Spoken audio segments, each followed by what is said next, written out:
Uh, 2 minutes. 1 hour. Some more seconds.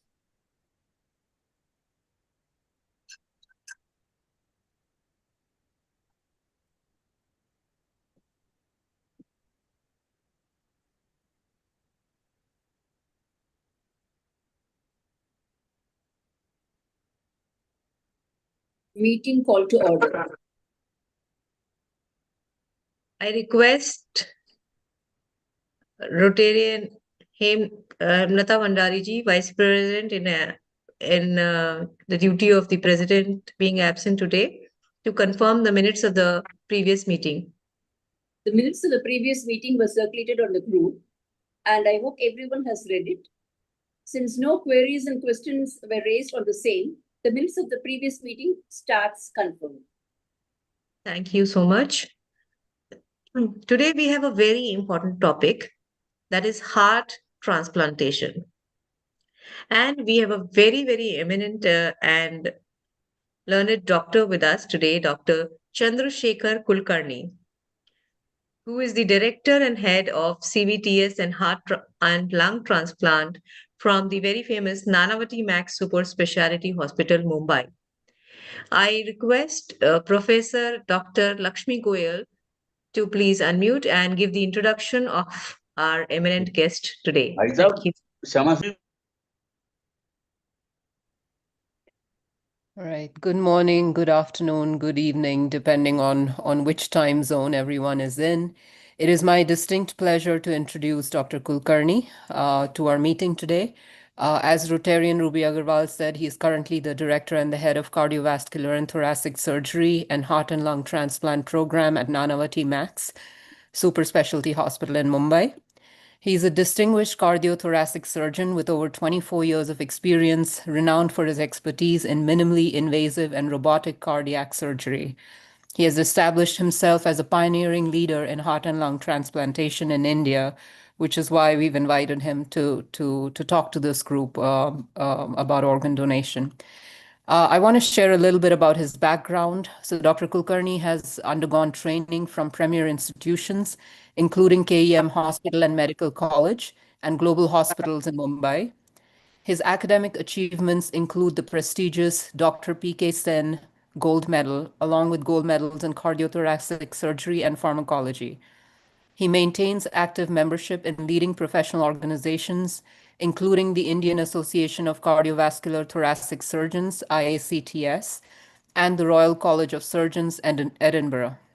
His areas of expertise include transplantation, particularly of heart and lung, advanced cardiac surgery, including robotic-assisted surgeries, endovascular surgery, minimally invasive cardiac surgery, and thoracic surgery.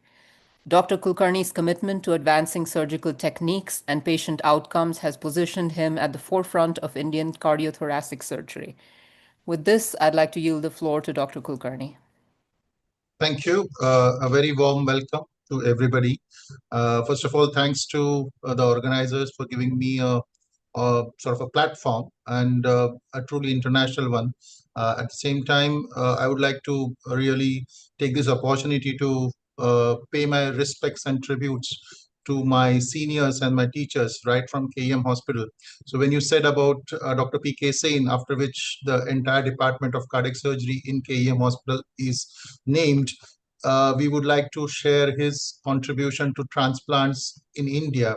So in 1969, when the first heart transplant was done by Dr. Bernard at South Africa, within a month or so, the sixth transplant in the world was performed by Dr. P.K. Sen at KEM Hospital. Obviously, those were the days things were very unorganized, but it really needed a surgeon's heart and the conviction that something like that can happen in an institute like KEM in India.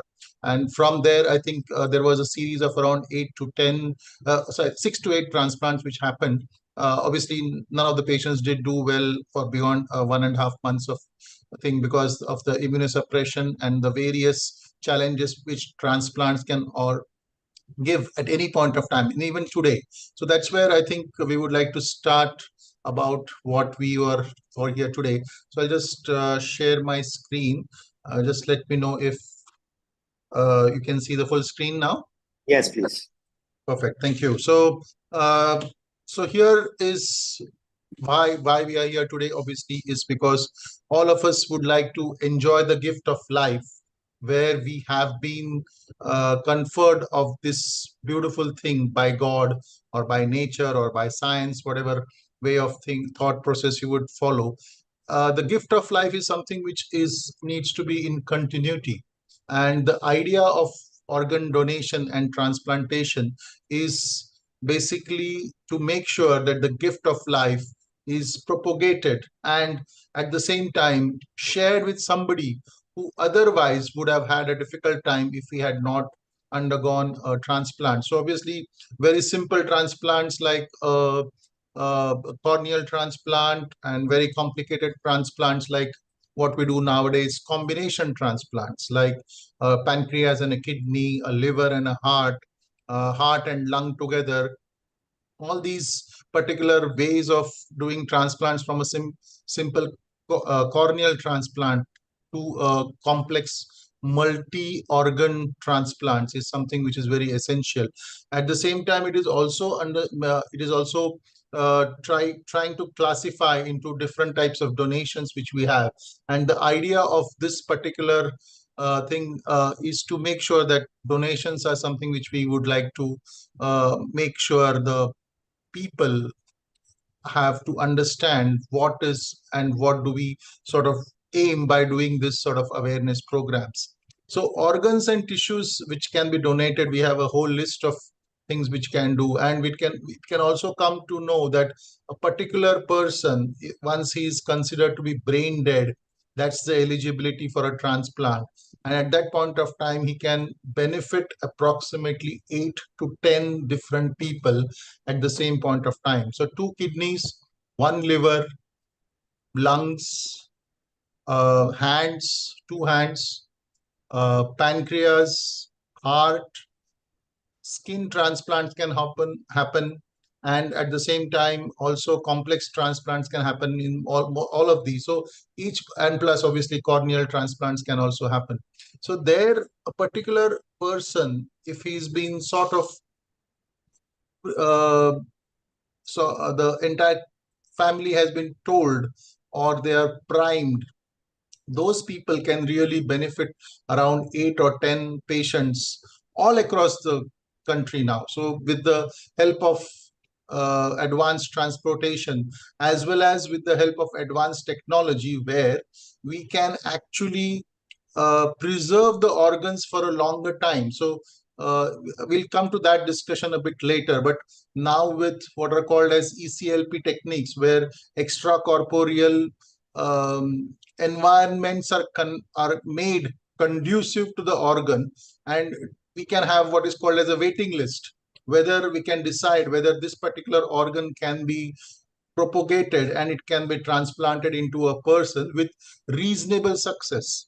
So this will definitely make sure that what are called as marginalized organs, or organs which are on the borderline, the doctors are not very sure whether you will be able to use them well or not, and most important, whether they'll function well after they have been implanted into a recipient.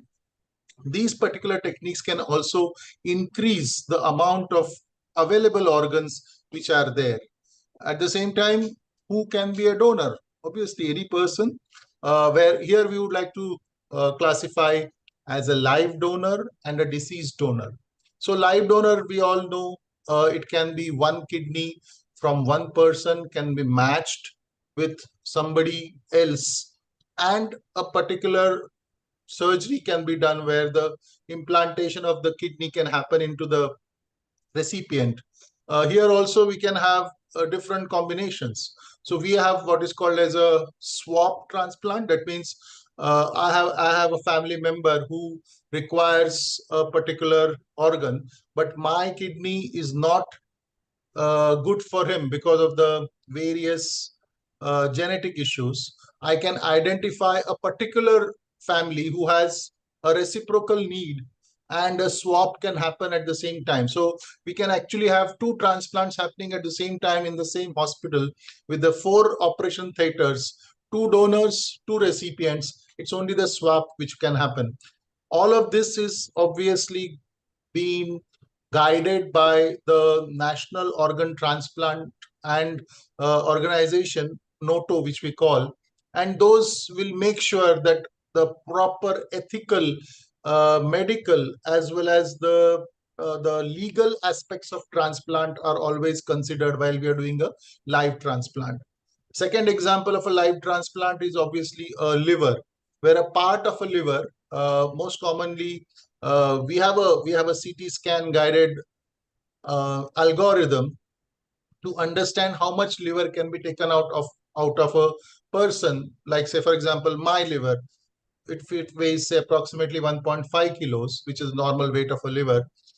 With the help of an algorithm, I can exactly tell whether 750 grams or 800 grams or some sort of a number of grams of liver can be taken out, and that can be implanted into a recipient. And this obviously can be done much easier. Nowadays, even we have started using robotic access surgeries for liver as well as for kidney donations, because this is to prevent minimal damage to the donors, because obviously donors are healthy people. So we have to take into consideration their requirements, the aesthetics which robotics adds to it. At the same time, for a surgeon, it adds precision, it adds adequate amount of exposure, visualization, reduction of blood supply, blood loss, and all of this put together can improve the patient's, or rather the donor's, post-op management, and hence lesser complications on the donor side will definitely improve the message in the society, where more and more people can actually go for donation. So these are the most common 2 examples of live donation. But where generally, as a heart and lung specialist, I come into the picture is more like the deceased donor. So a deceased donor is somebody who's identified as a suitable donor, usually between 15 to 55 years of age, who has had a sort of, most likely, a accidental death or some sort of a neurological death, due to which he has had brain damage. Most of his organs are reasonably normal. They have not suffered any internal damage during the accident or whatever unfortunate event happened with that particular person. And once we establish the criteria of brain death, which is certified by 2 different medical professionals at 2 different times, approximately 6 hours apart, and there is a whole list of medical procedures, tick marks, spreadsheets which we have to continue, and we have to establish that this person has got no chance of having a potential reversal from the condition of brain death we have. So in very simple terms, when we say that if the most of these patients who are supposedly brain dead are on a ventilator, so the very fact that you disconnect the ventilator for 2 minutes or 3 minutes, and in the meanwhile, you see what is the oxygen saturation of the person, because if he's not being able to generate his breath on his own without the help of ventilator, we also see the carbon dioxide level which goes up in his blood after the disconnection of a ventilator for those 2 or 3 minutes, and this happens as a protocol. So moment this is done and it is established 2 times with a gap of 6 hours, that's the time a particular person can possibly consider as a donor. In the meanwhile, obviously, there is a whole lot of process which goes on behind the scenes, where medical social workers are sort of involved in the process. Also, the doctors who are involved in the process of explaining to the family are not directly connected to the transplantation or any other patient who has directly been, say, for example, if I'm the ICU doctor in charge, I have got no role in any of the transplant patients which can happen after this particular donation will happen. So here we try to take away the bias Here we try to take away the selection problems which can happen, and at the same time we make sure that the legal, ethical, and all those, and most important, obviously, the family support, which is of utmost importance at this point of time. And at the same time, it is also made sure that we comply with all the legal formalities. The particular hospital has to be accredited for donation. So if suppose there is a potential patient who is in a smaller hospital which is not accredited for a donation, in the meanwhile we need to shift that patient from that particular hospital to, say for example, our hospital, which is already accredited for donation. So this particular logistic as well as medical legal angle has to be considered first. We have to also consider the family, their sort of choices. A particular family can obviously say, Ki, I can donate only the kidney or the liver and not the heart and the lung. It happens because few people think that only a particular parts, they are very important. For example, hearts or something, or some people might say, Ki, we don't want external disfigurement of the person, therefore we won't donate the hands or the face. This is left to the family to decide. So the entire freedom of choice, at the same time entire support. So even if a family says, Ki, I'll donate only this particular organ, only 1 out of the 8, fair enough, nothing wrong. It's always good that we get at least one particular organ from this particular person. So the entire machinery of the hospital, the social workers as well as the clinicians is devoted to make sure that the entire process of donation is as easy to the family as possible. There is no cost which is involved after the moment the poor person or the family says ki we are going ahead with the donation. Further costing which is there in a private hospital like us, obviously cost is a major factor for everything. We have to consider both the angles, the social angle as well as the cost angle. The moment the person has donated or has given a consent for it, the further cost of the maintenance of this particular of this organ, whatever function is required or whatever investigations are required, is not passed on to the family. So this is the way, as a society, as a hospital, as a doctor, as a social worker, everybody chips in, and that's the process we have to follow so that the entire process is done in a very short and with minimal trauma to the family, because they are doing the most noble at the most difficult part of their entire life. So being sensitive to them, allowing them choices, and at the same time making them aware that a particular thing which they say no is definitely not going to happen is an important part of this process. So everybody technically can be a donor so long as that particular organ in that particular patient is not usable. There are various tests to do it. So suppose when we're talking of the heart, if suppose there is a gentleman who is a donor and we find on his 2D echo that his heart function is less than 40% or less than 30%, which is a borderline heart organ. So at that point of time, we may not go ahead with taking up that particular organ. So this is, or if suppose the kidney is damaged by diabetes, or if the kidney has some stones which is precluding the problem which may continue later in the new patient, at that point of time that particular organ is not harvested, rest of the organs are harvested. So eligibility criteria for organ donation is also decided by the medical team. At the same time, the family of the person can definitely make sure that they can give their own inputs into this particular thing. So everybody can be a donor, provided the organs are good and the family agrees. And at the same time, there is, like what we said, there's a window of opportunity. Younger than 15, we do have pediatric donations in our society. Far and few. Obviously, it's very difficult for convincing the parents at that age, young, tender age. They always have the chance. They always think that let's give us some more chance to the young one, and that's the place where we might lose a potential donor. But then that's fine. We have to always think about the parents as well as the family first, and then followed by anybody else. So younger patients are also taken as donors. Elderly patients, usually beyond 50, they have limitations because by this time, definitely the organ function has slightly reduced, and it can be of not much source of benefit to the incoming recipient. So at that point of time, we also have to consider certain borderline patients, like patients who are, suppose a recipient is more than 60 years of age already, 65 years of age. He can get a potentially 50, 55, 57 years of a patient where the organ can be reasonably matched to him.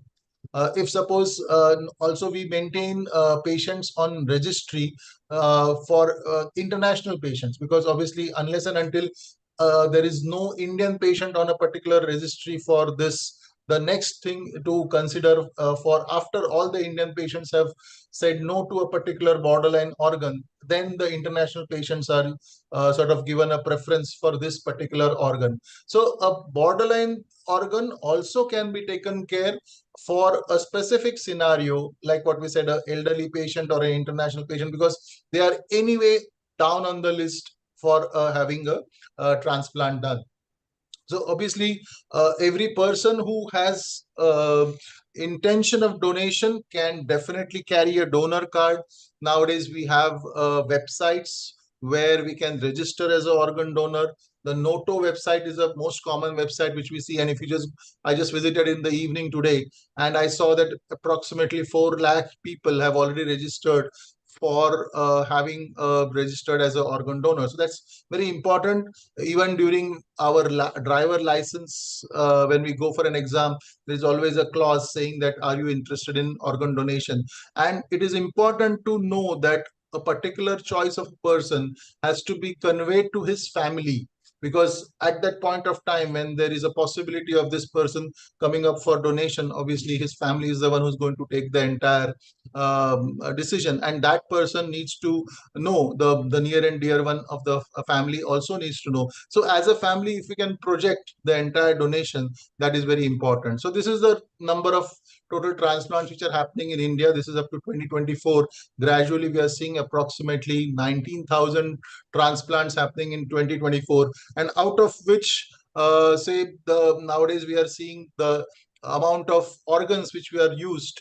Initially in 2016, initially there were just 2.43 number of organs available per deceased donor, but now it has gradually creeping up to 3.01. So that's like more and more availability of organs is available, and more transplant programs around this country are picking up organs. So for example, if a donation is in Mumbai, it can happen that the kidney might go locally. Usually if suppose there are 2 kidneys available from a deceased donor, the first hospital, suppose the donation is happening in my hospital person gets a first preference for a donation, and 1 kidney goes out to somebody in Mumbai.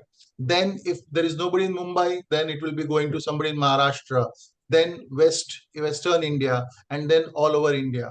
And if there is no taker all over India, then that particular organ is offered to an international patient, again, starting from Mumbai, Maharashtra, India, and all those things. So this is the way the Noto functions. We also have local organ transplant associations, like in Mumbai, we have the local organization. We have a Maharashtra organization, which is called as the Regional Organ Transplant Association. There is West India, which is called as SOTO, and then ultimately it is the NOTO. So all of this particular coordination happens any time of the day, 24/7 into 365. And many times we have been making us awake at 2 o'clock or 3 o'clock in the night, and that's the time when most of these organs are available. So that's the very important part, where the entire process is streamlined, and there is a tracing of which organ has been allocated to whom, and whether it was done in the right way or not. So it has a very very nice way of going through it. No chance of having any sort of other dealing happening, which is an important part of having transplants proceed in a very ethical way. So this is obviously the donor list. We can see that maximum amount of donations happen in the 3 or 4 states: Tamil Nadu, Telangana, Maharashtra, and Karnataka, and Gujarat. Gujarat also is coming up quite a lot. In the last 4 or 5 years, we have seen a lot of patients coming from Gujarat. So these are the major centers which are giving us organs. Tamil Nadu, we should say, was the first important state, I think way back from 1997-98, where they started organized donation camps, awareness, and that's why obviously they are leading all the way. This initially started with the help of the government, and now obviously all the particular nursing homes as well as the entire ICU system of those particular hospitals is very much geared up for this. So even small places like Toothukudi or say obviously Madurai, Chennai are the bigger centers in Tamil Nadu, but even smaller centers like Tiruvalluvar or even smaller towns are definitely contributing to it. So it's a very, very important state for every state to learn from. The if we have to go through the entire process, then Tamil Nadu becomes the most important state to follow the entire thing. Obviously, it is slow and steady. Hopefully, most of the other centers in the north as well as in the east, which are slightly low at this point of time, they should definitely think up. And even in Mumbai, I think Mumbai really needs to step up a bit more for doing more amount of donations, and I think the state government should take a slightly lead in this particular thing. Now, coming to heart transplants, we can see that on an average, the heart transplants are approximately 200 plus in the last 3 to 4 years. There was obviously a dip during the corona time of 89 and 151, but on average we have been maintaining around 200 plus heart transplants all over the country. And this is obviously very small number, because the number of people who must be sort of eligible for donation is definitely 4x every day. So what we need is more and more awareness about this particular thing, making sure that more and more nursing homes are getting their accreditation done for transplant harvesting, because unless and until a particular hospital is accredited, we cannot go there and transplant and get the transplant. And what is the most important challenge? Obviously, the most important challenge is logistics. In a big country like us, we have to have a lot of logistic issues. We have to make sure that this logistics happen, because there is a complete race against time. So when we talk about a heart transplant, here, if we stop the heart in the donor, and by the time we get him implanted into the recipient, the time interval has to be maximum 4.5 hours. So during this time, there is a big logistic requirement. We require the blood group of the patient to be the same, the age as well as reasonably the same age. Younger patients we prefer to have younger donors. The size of the person has to be reasonably matched. You cannot put a very big heart in a very small patient, or vice versa. And most important is, we want the donor heart to be evaluated thoroughly with the available medical investigations like 2D echo, maybe an MRI or a CT scan for a heart, for the lungs, which can be used up. And all of this information has to be transmitted. So suppose if the donor is in Mumbai and the recipient is in Delhi, the entire transmission of files as well as for reports has to happen. And obviously after that, the team has to travel from a particular city to a particular city where the donation has to happen.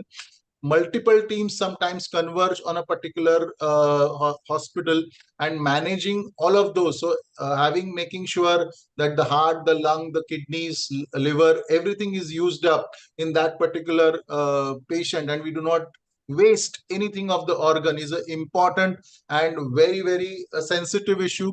There is a lot of coordination which goes behind the backs, a lot of logistic and transport. Sometimes we have to share transport. We do get many times, like if you are going from say Mumbai to Ahmedabad, also we might have to use air transport. Smaller places, like we have picked up organs from Sangli, we have picked up organs from Solapur, we have picked up organs from Jalgaon, which have airstrips. They don't have airports. So the main difference is the airstrip closes off at 5 o'clock in the evening. So we have to make sure that whoever is coming in has to go out from that particular place before 5 o'clock in the evening, and the harvesting of the organs and the entire process of 4 or 5 teams coming in and flying out has to really match from this. So a very, very important support is also of the local administration. the local administration from the smaller towns have to be geared up. We have to establish green corridors. So this involves coordination with the traffic police, with also of the police of the local area. The local hospitals obviously help us doing this. But at the same time, there is a transplant coordinator which travels with the team, and he makes sure that this entire well-oiled system of a green corridor from the place of harvest to the place of coming in. Say, for example, if you're landing in Mumbai, a peak time of approximately 6 o'clock in the evening, your organ has to reach a particular hospital within 20 minutes. So that's a very major challenge which every team faces. And here we should really be thankful to the State Department as well as to the Police Department who help us every time during this. Once the organ is coming to my place in my hospital, then there is a different team which takes care of the entire implantation process. So surgically, we need two teams, one who goes for the retrieval process, and the second team is obviously around here for implanting the process. In the meanwhile, the steps of the operations are coordinated between the two teams so that we don't have any waiting time after the organ reaches the particular zone. After that, it's at least 3 or 4 hours of the surgical time. Then the patient is in the hospital for at least 2 to maybe a week or so in the ICU, and at least 1 or 2 weeks in the ward. And then gradually he's educated more on the treatment part, because moment we put a genetic material from a different person in somebody else, there can be some sort of a reaction which can happen, and this needs to be controlled by using medications like immunosuppression medications. These particular medications are obviously very costly. On an average per year cost of this particular medications, along with the necessary tests and surveillance, goes to approximately 1 to 1.5 lakhs per year in rupee terms in India at this point of time. So not only the cost of the surgery and the process, but also the logistics, but also at least around 1 to 1 lakh, 1.5 lakh rupees per year is the expected cost of immunosuppression and all the all investigations for that. This is something which is very essential, which has to be taken into account before we explain to the patients. Obviously, there are lots of fundraising activities which can go on from various places. Obviously, Rotary does help in all of those for us. We do get a lot of help from the state government, Chief Minister Fund, Prime Minister Fund. Few organizations like religious organizations do help this, and also private institutions as well as trusts and funds help making sure the fundraising is done. Nowadays, we also have online fundraising options where many people do pitch it to social media, and through that funds can be raised. And part of these funds can be also used for propagation and maintenance of immunosuppression, which is also a major part of the entire process for having the transplant done. So it's a very important thing, like where we started, like having a patient who was barely able to walk for say 100 meters before a heart transplant, and after that we have seen stories onto the other side where they have even participated in say a kilometer or two, or close to 5 to 10 kilometers of running. So this is something, a major change which can happen. We all are very proud of the achievements which patients have after this, and at the same time we also need to consider the results, because we have to give a particular outlook to the patient and the relatives and the family. Most on a very general basis, liver and heart have the best 5-year results. Kidney, pancreas, lung, small intestine in a decreasing order, they have lesser and lesser, because the more amount of immunogenic material which goes inside these organs, especially the small intestine and the lung, it increases the chances of post-operative reactions and rejection which can happen for this. Recently, we also started doing a lot of hand transplants and combination transplants, like what we said earlier. But at the same time, it is very essential to know that all of these the transplants which happen gradually, there could be a chance of rejection. So on an average, if we say talk about heart transplants, the best 5-year results happen to close to around say around 75 to 80% 5-year survival after having a heart transplant. Liver is much better. They can even cross 90% 5-year survival because liver has got less amount of lymphoid tissues, and therefore the amount of rejection is much lesser. And gradually it is also been seen that the native liver, which once you take out the entire problem because with the supplanted liver, the native liver of the person also starts functioning a bit more. So that's where a dual liver status can happen, and that's where the person can have a longer term result with this. And at the same time, this is one of our patients whom we were, like what we're talking about, international patients. This lady who was around only 39, 34 years of age. At that time, she had a long-standing problem, and that's where we that's where we started. We helped her after she was on home therapy for 5 years of oxygen. Like every time she used to go for a walk, she was carrying a cylinder of oxygen with her. And I think after 3 or 4 months of going back to Seychelles, she sent me a beautiful video where she was sort of walking with her mother, keeping up to her. That was a major thing. She never had to wait, like all these particular years. The mother had to wait for the daughter to keep up with her. But then she said the title of the video was Keeping Up with Mom. That was something, a very, very interesting video which I saw. Brings a lot of satisfaction to you. You don't remember the countless nights which you have spent in the ICU or the getting the organ from here and there. Because remember, this particular patient received a 17-year-old lung who was a donor from Ahmedabad.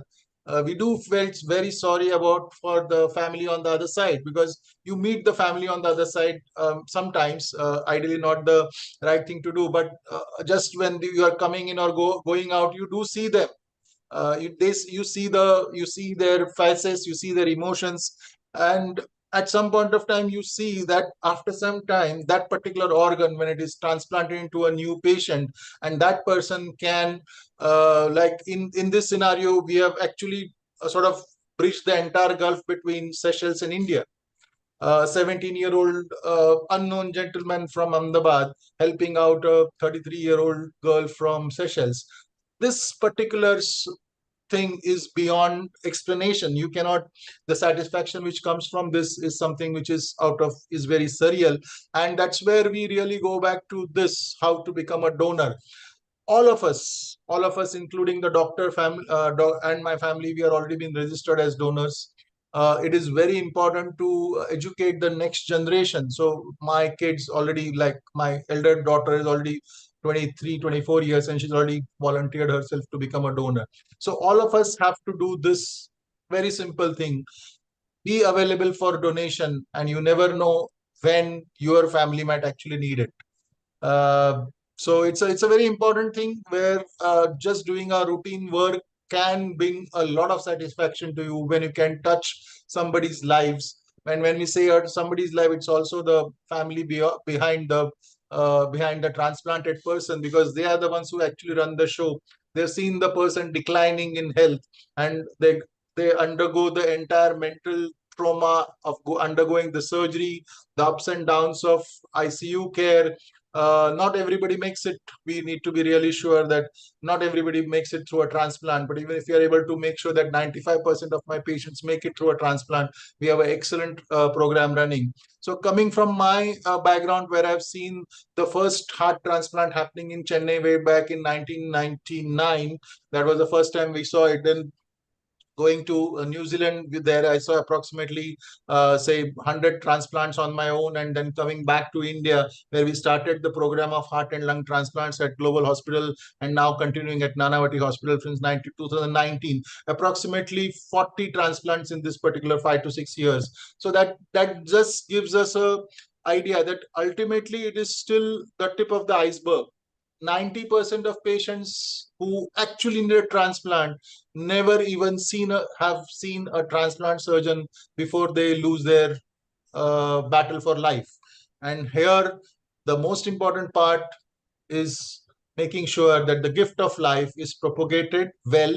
It is important for all of us to make sure that this life is not only worth what we are leading, but if at all we are able to do it beyond the life, that will be the most important gift for anybody else. Thanks a lot for a patient listening, and if we have any questions, we can just start right away. Thank you very much, Dr. Kulkarni, for giving such an elaborate presentation along with the PPT.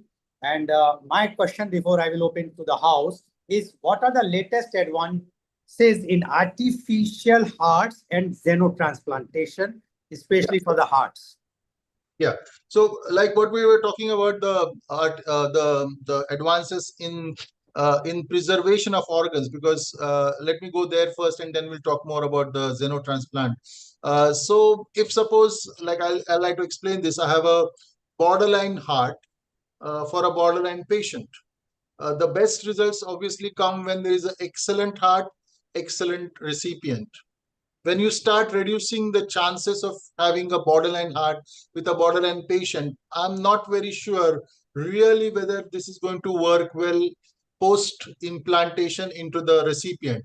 So there comes few machines which have now come as they are called as EVLP, that is extravascular protection sort of a thing, where the entire environment of a normal body, like the oxygen, the glucose, the carbon dioxide takeout, the metabolites, the nutrients, the flushing out of the metabolites which happen after the cells are working continuously. All of this is mimicked in a extracorporeal zone. That means there is some sort of a machine which will be connected to the heart.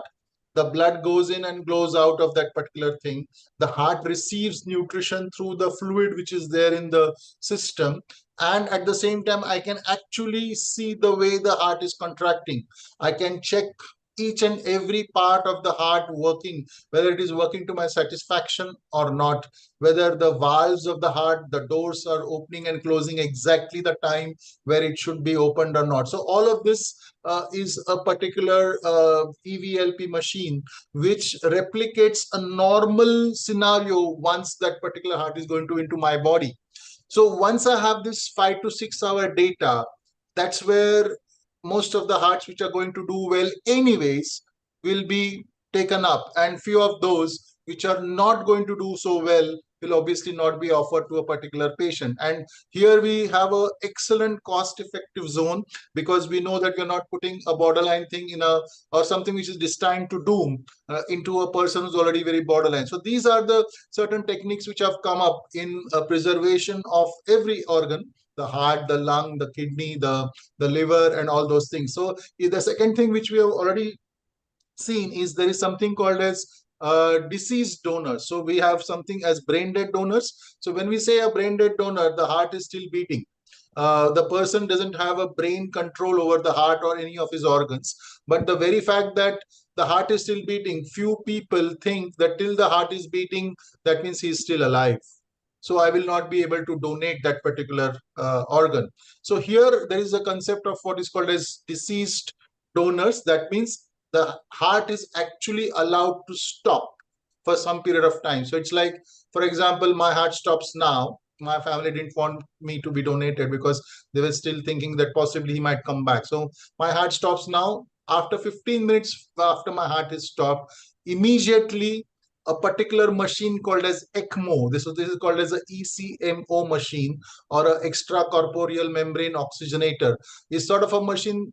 We connect the tubes, my blood which is there in my this one, plus additional blood and fluids from the machine are being connected, and this machine is run so that you mimic the entire process of life again in me, but still obviously I'm dead for 15 minutes in between. So this is called as a deceased donor.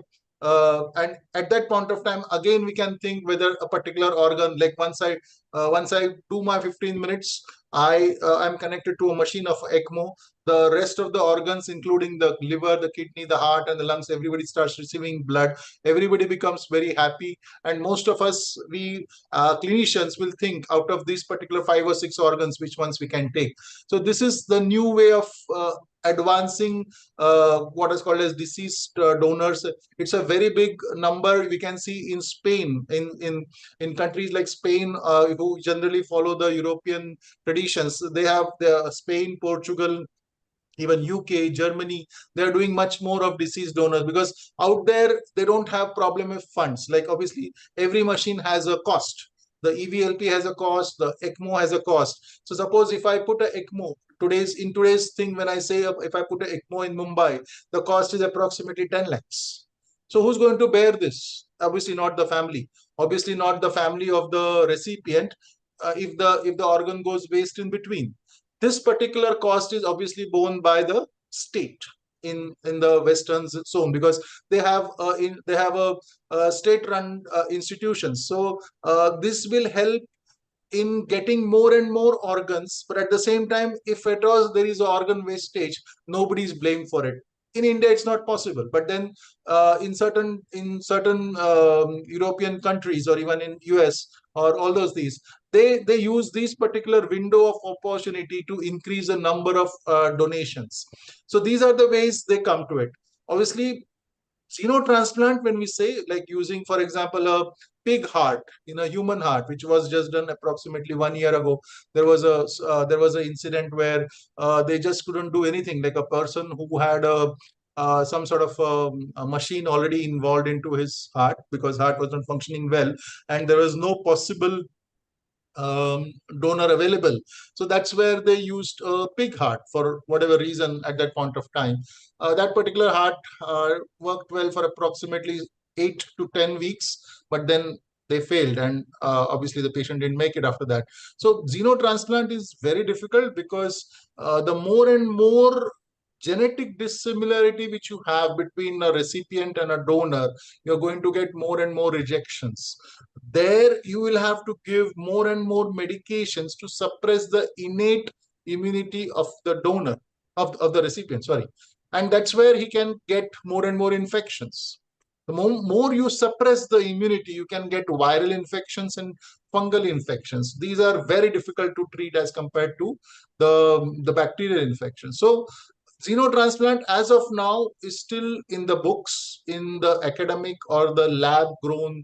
Suppose if whatever thing, just like what we have lab grown diamonds, if at all we are able to have a lab grown heart from my own tissues, 3D printing, if we are able to generate a tissue bed, which we are able to sort of modulate into a 3D printer, get the same cells, my own cells, that will be the best option at this point of time. Okay, thank you very much, Dr. Kulkarni. Now I open it for our members to ask a question. Please limit for one question only. We have a shortage of time. Anyone else wants to ask a question? Yes, Mr. Deepan Shah. Yes, Mr. Goel, can you hear me, please? Yeah, please go ahead. Yes, wonderful presentation by wonderful doctor, very skilled doctor, dear Mr. Kulkarni. My name is Deepan Shah. I'm also associated with tissue recovery. And recently, what I see or notice or read, and I would like to understand from your expert perspective, recently in India, especially bodybuilders or people who are worked out extremely or beyond, ultimately they are very young, and ultimately they end up with some kind of sorts of cardiac events, right? And what I comparison with USA, because I live in USA and I follow and watch USA's trend versus India, right? So what are the reasons? Like if there is a lifestyle, food intake, nutrition, environmental, proper knowledge, education, or genetics? Why young people or bodybuilders, why they have this such kind of tragic events happening?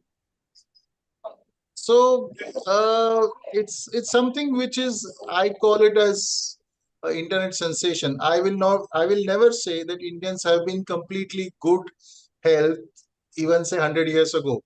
at that point of time, there was obviously more amount of infections which were taking a toll on Indian population, but plus whatever other socioeconomic reasons were around. But we still had a lot of coronary artery disease even at that point of time.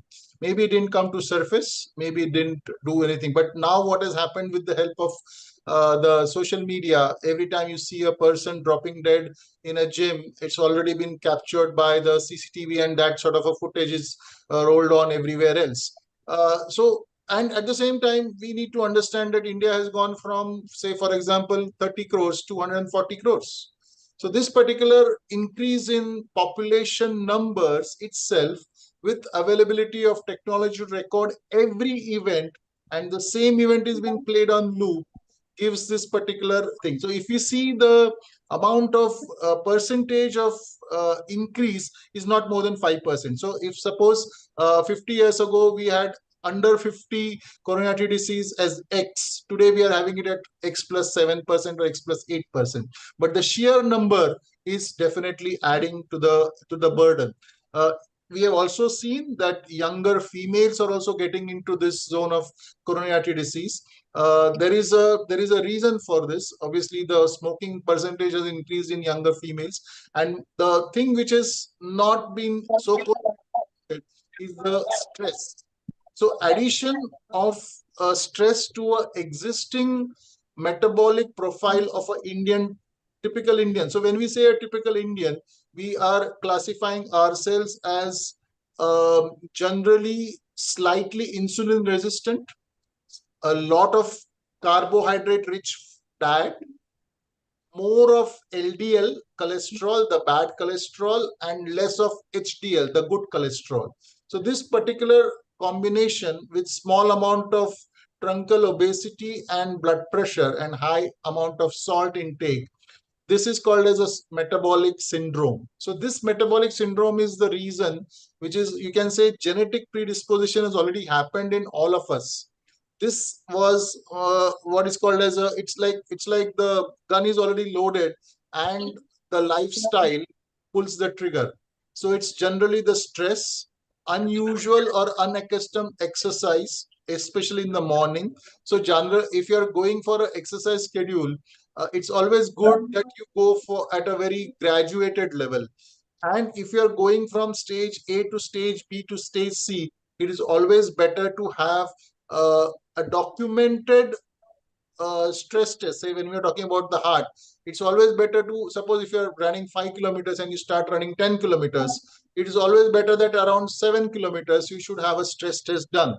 So it mimics your heart. It tells you whether there was any small change in the ECG. If not, you are pretty good. You can just go to 10 kilometers. But if there's a problem, you need to stop. Okay. So identifying a pre-existing disease, which otherwise would have blown up in your face because you have just gone up into the exercise zone, is the most important part of it. So on an average, when we say that a 35-year-old person and a 50-year-old person, a 35-year-old person can be more dangerous if he gets a heart problem, because his heart is not prepared for it. So when we say that a 50-year-old or a 70-year-old gets a heart blockage, it has happened over a period of time. So the blocks usually start approximately, say, 20, 25 years of age. Gradually, they go on to 5, 10, 15, 20%, like that. They go on to 70 to 80%. In the meanwhile, there are additional micro channels, I won't say channels, micro channels, which take over some amount of the blood supply. So it's like, if you're perpetually, if you can talk in money terms, if you're earning 100 rupees a month, and if the employer starts coming down by 1 rupee every month, you don't get hurt because you have used to that particular zone. But if suppose suddenly I cut 60 rupees and I give you 40 rupees out of 100, then everybody will start shouting. So that's the problem which usually happens in younger, unprepared patients. So what is my... Thank you very much, Rotarian Deepan Shah. We have very short of time, only 5 minutes left. Now I will like to give Rotarian Professor Dr. Lakshmi Goyal, please. Please unmute and ask fast.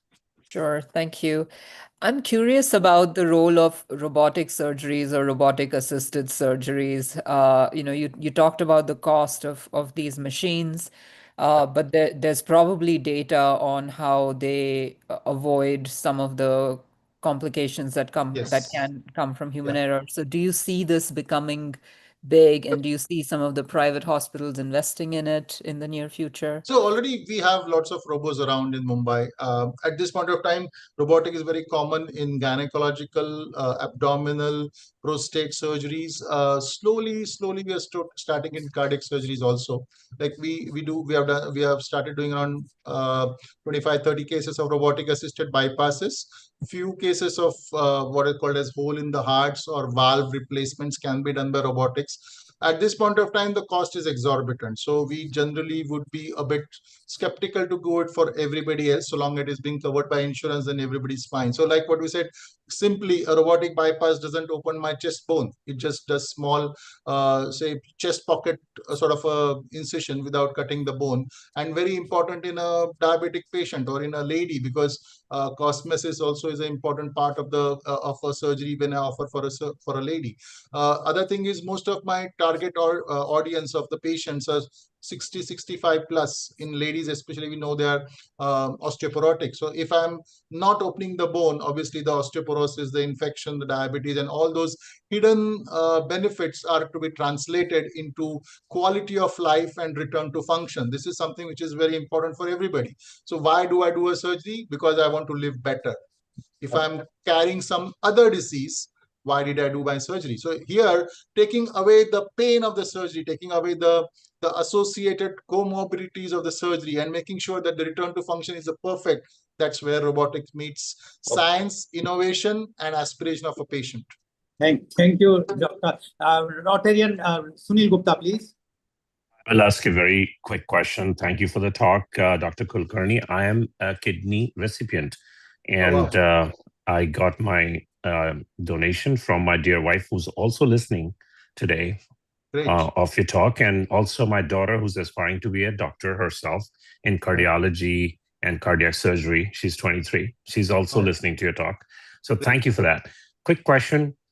Your advice on extending the lifespan of the graft and any genetic immunotherapy research that's being done with the advancements in AI and all that you're aware of, or if we are contributing, and how can we contribute to that?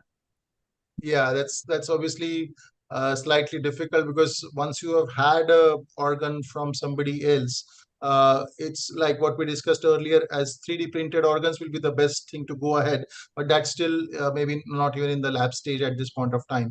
But after having a particular organ, if you're thinking in the after how do we prevent that, the most important thing is to make sure that your immunosuppression levels are absolutely perfect. Adherence to the schedule, and making sure that the necessary, say for example, kidney biopsies in your case, or in our case it's usually the heart biopsies, and the interpretation, and obviously newer techniques which are coming in especially in heart, is like what is called as blood biopsy. So we have something called as dsDNA. So it's a sort of a floating sort of floating organelle, which can the blood levels of those can help us without going in for an invasive biopsy. So all of these, trying to reduce the pain of immunosuppression as well as the follow-up, is at this point of time what is going on in medical research. But we don't really have something which can prolong the graft after you have grafted. At least I'm not aware of that. If everybody can definitely correct me on this. But something which can really change in further is like 3D printing. I think that's the one to go ahead. Plus, initially there was a big thing about cord blood. Like in there, people used to deposit the newborn blood into the banks and things. So even as of now, that is also being experimented, but still we are not completely beyond a particular zone for use for regular people as such. Yeah. Thank you very much. Thank you very much. Yes, Rotarian Ruby Agrawal, please. Thank you, Doctor, for addressing it so beautifully. Now, because we have shortage of time, I'll go directly for the vote of thanks. I request Rotarian Ramnath Pradeep ji to please give a quick vote of thanks, please. Can you unmute yourself? No, I think he's not there. Okay, fine. Dr. Lakshmi Goyal, please give the vote of thanks. Professor Dr. Sudhir sir can give the vote of thanks. Okay. And Anyone else? So, Yeah. thank you, Dr. Kulkarni, for a very lucid and a clear presentation. More than that, the way you addressed our questions, we did get a deep insight. Thank you very much for your time and your expertise. We pray to God that you keep on growing and serving the mankind in the exemplary work which you are doing. We at Organ Donation Advocate Organization, we are immensely benefited by your presentation today. Thank you very much from the bottom of our heart for everything that you have taught us today. We'll try to remember it and benefit from the knowledge that you have imparted to us. Thank you very much for being with us today. Thank you. everybody. Thank you. I request the Vice Thanks. President, Acting President to please adjourn the meeting. Thank you very much for attending the meeting. Meeting is adjourned.